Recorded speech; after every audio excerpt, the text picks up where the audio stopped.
Halo, salam kuliah desain.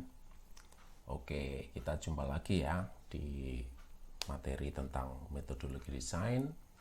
Kali ini adalah sebuah topik yang menurut saya paling menarik harusnya bagi seorang desainer ya, karena ini mungkin sedikit keluar dari yang kita pelajari di awal ya. Kita pelajari di awal tentang bagaimana mendiscover, biasanya berkaitan erat dengan kegiatan riset ya, yang mungkin tidak terlalu disukai oleh desainer. Tetapi kali ini kita akan bahas tentang metode develop yang pertama, yaitu metode atau cara mengumpulkan ide, cara mencari ide. Bagaimana sih cara kita desainer itu mencari ide, atau ideation dalam bahasa metodologi desain kita sering menyebut sebagai ideation.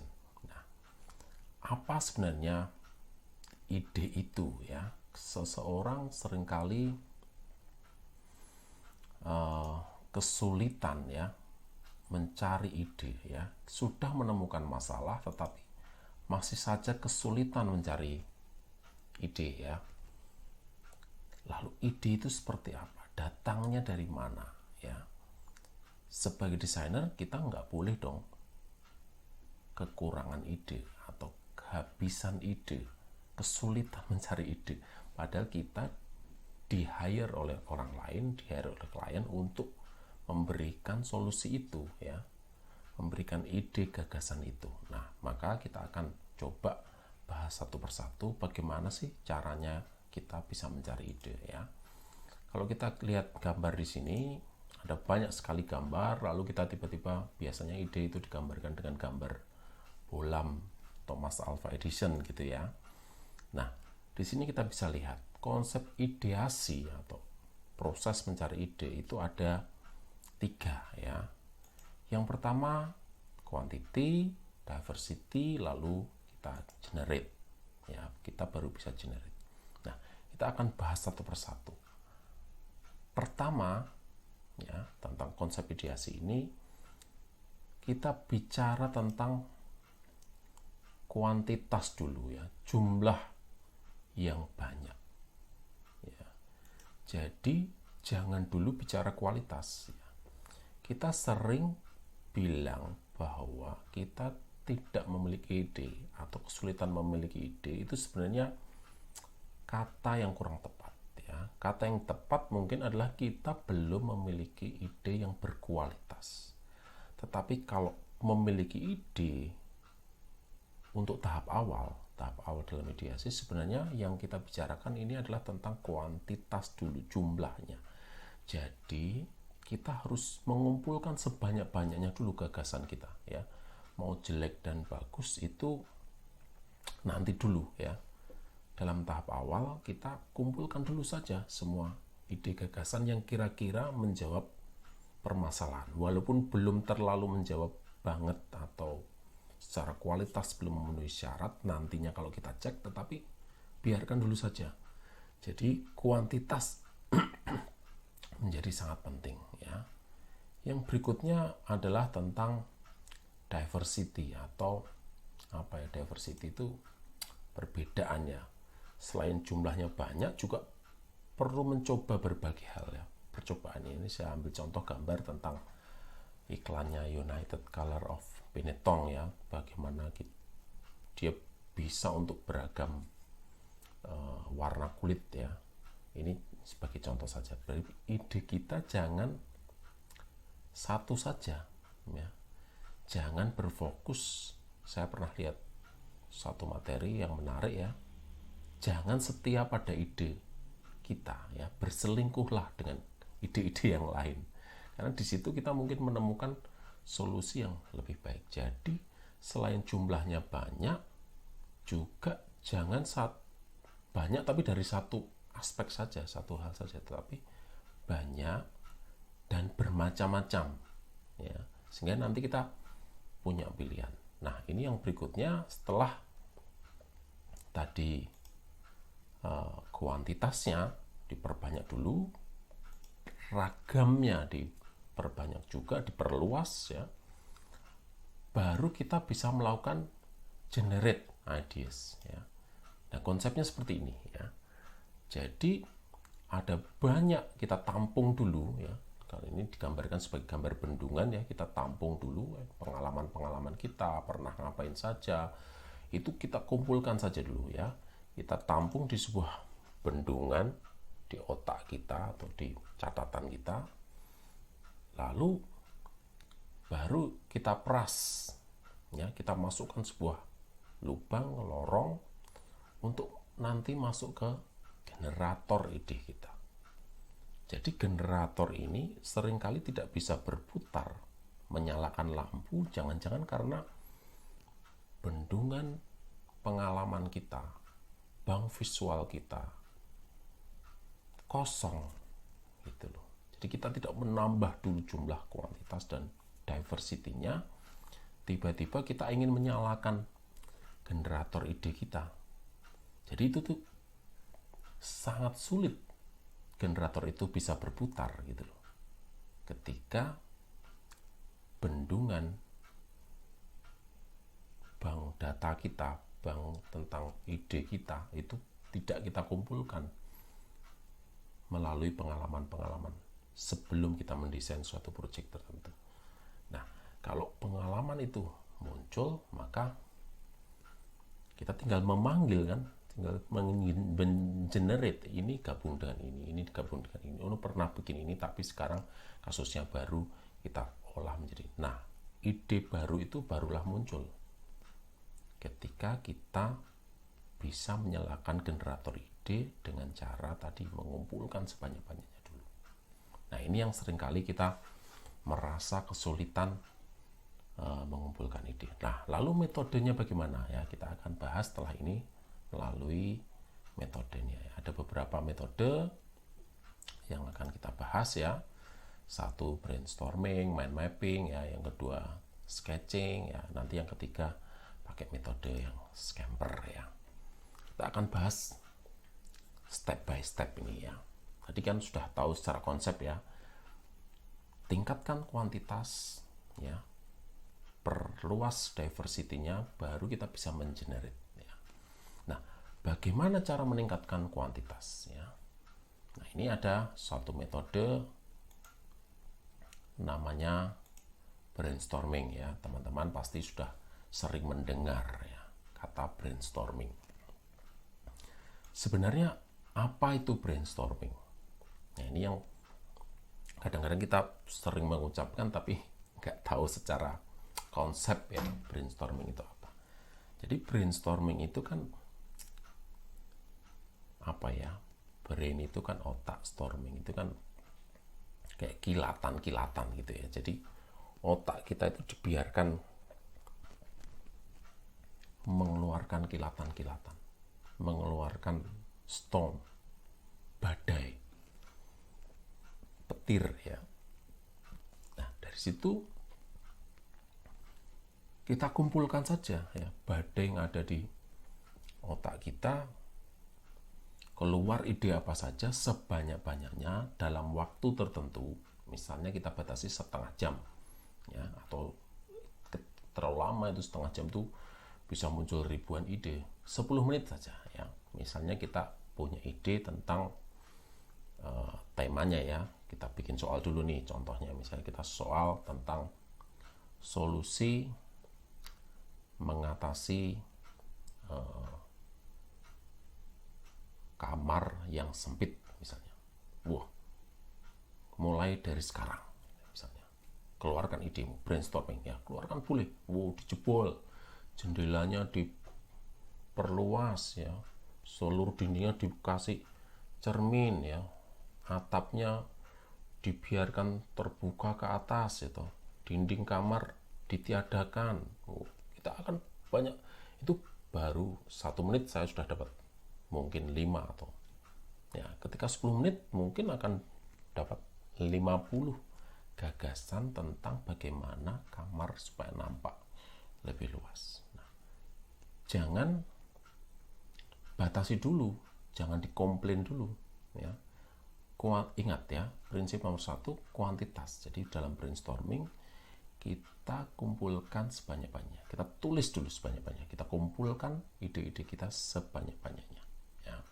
Nah, yang berikutnya adalah masih dalam rangka mengumpulkan, yaitu mungkin kita bisa bantu. Kalau tadi kan masih acak ya brainstorming, itu kita kumpulkan saja sebanyak-banyaknya. Nah, yang berikutnya adalah pakai metode yang cukup terkenal juga, adalah mind mapping ya.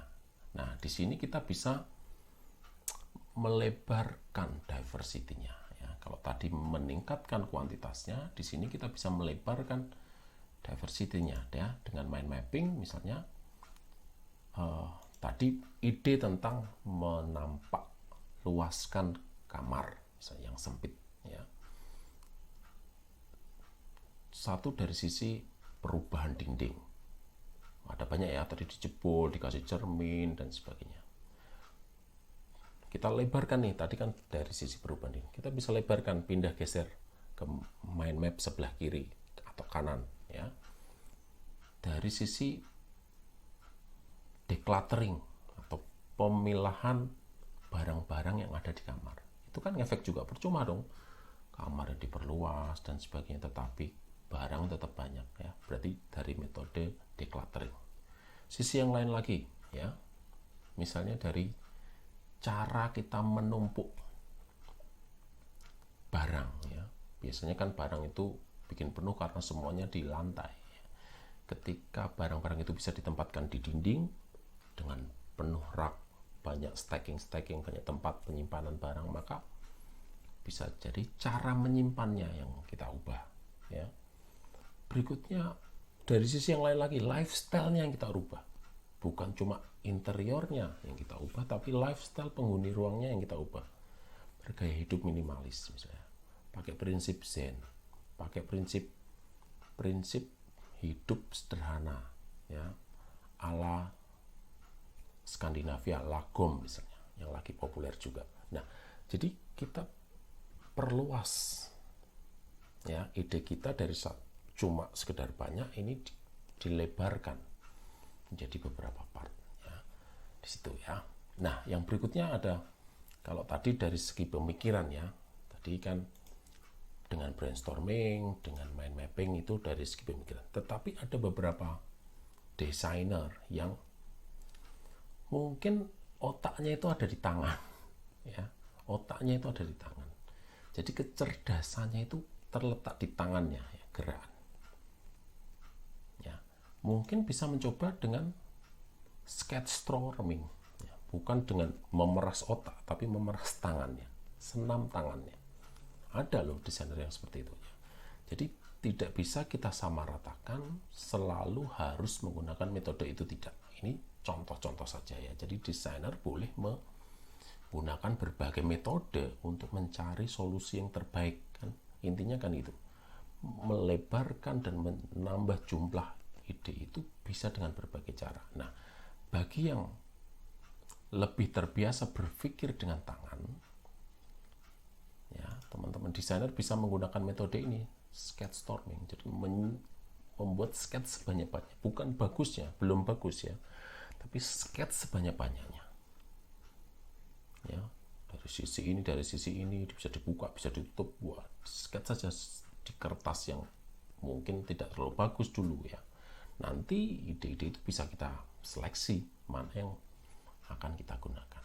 Nah, yang berikutnya, kalau tidak juga terbiasa dengan memeras ide-ide kreatif lewat otak, tidak juga ahli dalam menggambar misalnya ya. Beberapa teman desainer suka menggunakan metode ini ya. Metode mood board atau kolase ya.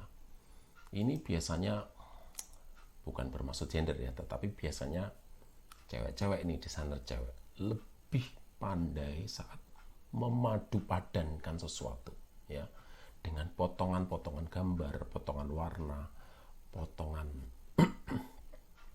bahan ya. Dia sangat canggih biasanya ya. Jadi ide tidak melulu harus secara konseptual gitu. Kadang-kadang ide solusi itu bisa muncul dari padu padan warna, padu padan bahan, padu padan bentuk yang kita kolase dari berbagai tempat. Jadi ada berbagai cara sebenarnya. Tidak ada alasan bagi desainer tidak memiliki ide, karena ide bisa kita gali dari mana saja, ya. Dari memeras otak, memeras tangan, memeras pengalaman visual, ya. Salah satunya dengan ini, ya. Bagi teman-teman yang hobi memadupadankan gambar, memadupadankan material, warna, saya rasa ini satu metode yang menarik, ya. Nah, yang berikutnya adalah biasanya ini seorang pencerita, ya. Dia berpikiran holistik, ya. Kalau tadi kan mungkin perkiranya per part, ya. Sketchstorming itu biasanya kita menggambar bagian-bagian kecil dari sebuah proyek kita, bagian sambungan kayunya, pemilihan furniturnya dan sebagainya, material bahan apalagi, ya. Kita bisanya berpikir secara detail gitu. Nah, beberapa teman desainer lebih menyukai cerita global, tidak terlalu detail, ya, tetapi dia seperti melihat ke atas, ya, melihat story dari suatu proyek itu. Meskipun hanya proyek misalnya sebuah kamar tidur, interior sebuah kamar tidur, dia bisa membayangkan bagaimana pertama kali dia masuk, misalnya masuk, apa yang ditaruh sih, biasanya melepas kacamata misalnya, melepas jam tangan dan sebagainya, lalu duduk atau mandi atau belajar, tidur. Jadi dia bikin sequence, bikin storyboard. Lalu di situ membutuhkan apa? Oh, butuh tempat untuk naruh barang, oh butuh tempat untuk mencantelkan baju, butuh tempat untuk duduk, merebahkan. Ya, di situ muncullah inovasi-inovasi, ide-ide ketika kita berpikir secara storyboard atau sequence drawing. Jadi dari masuk sampai keluar lagi. Jadi kita berpikir secara utuh. Oh, di sini dari sirkulasi seperti apa, di sini di dinding ini nanti melihat apa. Nah, ini akan cocok untuk proyek-proyek yang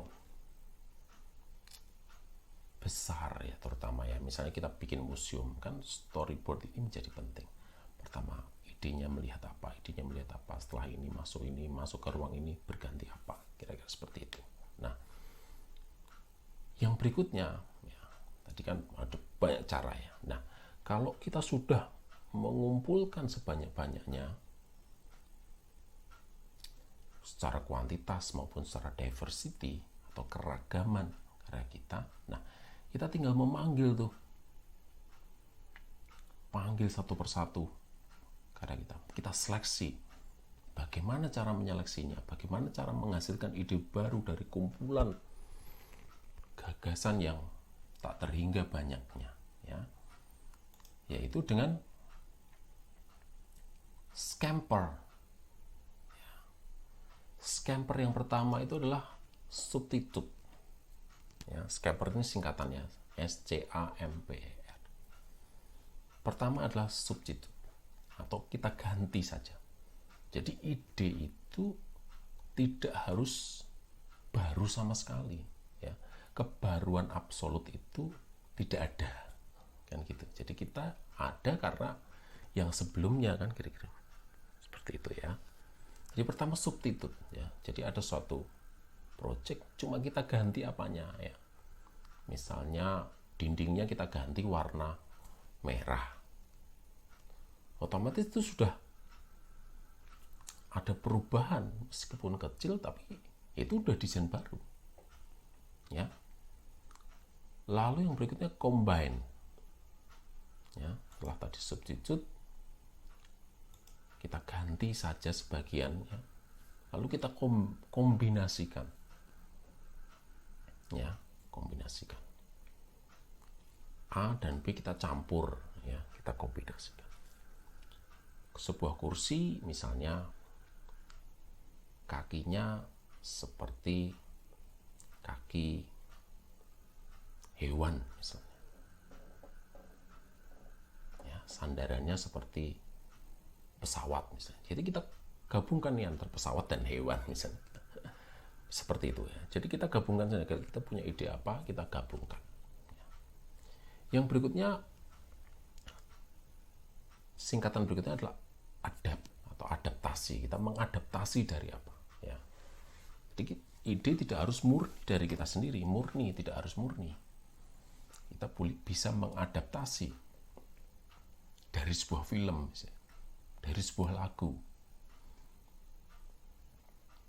Ya, contoh misalnya ya, karya yang terkenal Schroeder House-nya Gerrit Rietveld, ya. Bapak The Style atau desainer yang sangat hebat, sangat terkenal. Kursinya itu apa?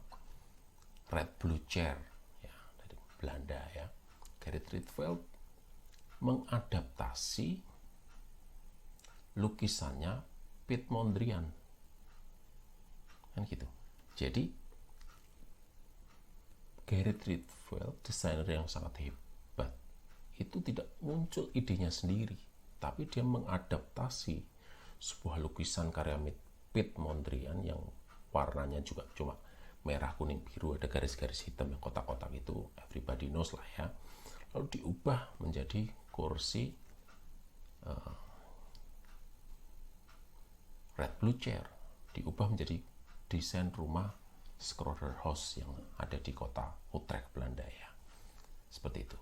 Jadi tidak harus ide itu sama sekali baru. Nah, yang berikutnya adalah modified atau modifikasi. Jadi tidak harus mengganti, tidak harus menggabungkan, tidak harus mengadaptasi. Bisa saja kita memodifikasi saja, ya. Dari yang bentuknya kotak kita lengkungkan sedikit pojoknya, ya. Dari yang bentuknya bulat kita perhalus pinggirnya menjadi seperti apa. Jadi kita boleh memodifikasi. Jadi ide tidak harus murni baru sama sekali, ya. Yang berikutnya adalah put into another use. Put into another use, ya. SCAMP, ya. Sekarang kita sampai pada P, put into another use. Jadi kita menggunakan suatu hal untuk hal yang lain, ya. Misalnya kurungan ayam atau kurungan burung kita gunakan sebagai lampu gantung, pendant lamp misalnya, ya. Becak kita potong belakangnya, kita potong kakinya, kita jadikan sofa di tempat living room kita misalnya. Jadi kita gunakan untuk kepentingan yang lain. Jadi ini bisa ide baru juga, sudah termasuk ide baru, ya. Yang berikutnya adalah singkatan berikutnya adalah E atau eliminate, ya. Atau kita mengeliminasi atau mengurangi dari yang sudah ada, ya. Sebuah karya sudah bagus, cuma kita kurangi satu bagian tertentu, sudah bisa jadi karya baru, ya. Mendesain sebuah jam misalnya, ya, jam tangan, ya, kita hilangkan jarumnya, ya. Jadi kita tidak lagi melihat jarum, mungkin dengan teknik yang lain, ya, dengan garis yang berputar di sekelilingnya tapi tidak dengan jarum seperti ini. Jadi kita mengeliminasi jarumnya, ya, sehingga kita tidak perlu lagi ada jarum, tapi kita bisa melihat dengan cara yang lain. Nah, seperti itu, ya, pakai metode eliminasi misalnya. Yang terakhir, ya, singkatan yang terakhir dari cara mengcombine ini, scamper, adalah reverse atau dibalik, ya. Jadi misalnya kita punya ide tentang apa ya, misalnya sebuah hotel, ya. Kita punya ide tentang konsep Borobudur misalnya, ya, untuk stupa-stupa itu, tapi kita pasang di atap, ya, kita balik sebagai plafon, jadi Borobudur akan nampak terbalik gitu, dengan bahan yang transparan, dikasih lampu, ya, kita keluarkan dulu saja. Nah, nanti kita bisa meramu, ya, seperti di gambar ini kan kopi dan susu saja itu bisa jadi beragam, ya, dengan berbagai takaran, bisa jadi cafe latte, bisa jadi cappuccino dengan susunya yang dibuat busa dan sebagainya. Kita bisa bikin macam-macam cuma dari campuran kopi, air, gula, dan susu misalnya. Ya. Jadi yang penting kan ada bahannya dulu, banyak dulu. Lalu kita coba nanti kita gabung-gabungkan. Ya. Nah, ini prinsip yang berikutnya. Ya, tentang bagaimana sih ide yang bagus itu ya. Ini saya kutip dari bukunya Still Like an Artist dari Kleon ya, Austin Kleon. Ya. Pencuri yang baik itu mencuri dari banyak hal. Jadi kita boleh mencuri sebagai desainer, sebagai seniman, sebagai desainer yang mewajibkan kita untuk memberikan suatu ide tertentu, kita boleh mencuri. Tetapi jangan pernah mencuri dari satu karya yang lain, tapi kita curi dari banyak. Ya. Kita curi dari banyak, kita kumpulkan tadi pakai metode Scamper, kita bikin karya yang baru. Ya, remix, ya, transformasi, tidak sekedar meniru, imitasi, tapi mentransformasi. Nah, ini tipsnya ya, tips dari Austin Kleon. Nah, ini tips terakhir untuk ideasi. Ya, tips terakhir. Ya. Kita sering merasa seperti ini nih, gambar ini menarik ya, menarik. Kita seperti punya ide yang sangat luar biasa, tapi ini sulit untuk dilanjutkan ya. Sudah pada saat mulai bosan ya, proyek ini kok nggak jadi-jadi dan sebagainya. Tapi akhirnya saat deadline, ternyata jadi juga dan nggak seburuk yang saya kira. Jadi di sini menegaskan bahwa desain itu perlu batas ya, karena kalau ide ini tidak dibatasi, melebar jauh kemana-mana. Jadi ide ini perlu diberi garis waktu ya, dan biaya biasanya ya, ada batas biaya dan waktu. Maka ketika waktu tertentu, ya itulah ide yang paling optimal dari kita. Begitu hari ini kita membahas tentang ideasi. Jadi ini pesan terakhir, saya kembali ke slide tentang generator idea ya. Pastikan kalau ingin generator idemu berputar dan menghasilkan suatu ide baru ya, pastikan kamu memiliki pengalaman ya, mengumpulkan sebanyak-banyaknya pengalaman, masukkan dalam bendungan pikiranmu, peras ya, jadikan satu, kombinasikan, kurangi, balik dan sebagainya, kita olah saja. Saya yakin ya, generator idemu tidak akan pernah berhenti, karena ide baru, kebaruan absolut sebenarnya tidak ada. Kita cukup mengumpulkan dari pengalaman-pengalaman kita. Itu, sampai jumpa di materi berikutnya. Salam kreatif, salam kuliah desain.